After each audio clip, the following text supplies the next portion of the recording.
Okay, alright, so we got this all out.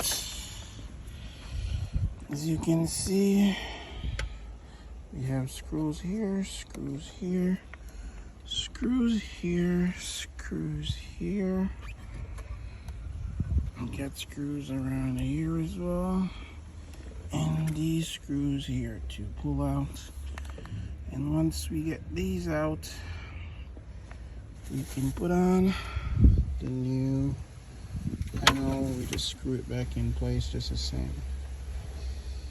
Alright, well, this is how it looks after getting out this radio. I think this radio weighs about 10 pounds. It's very, very heavy, so what you guys gotta do is be careful. You gotta put maybe a mat or something on your dashboard. I made a mistake and that's what it cost me.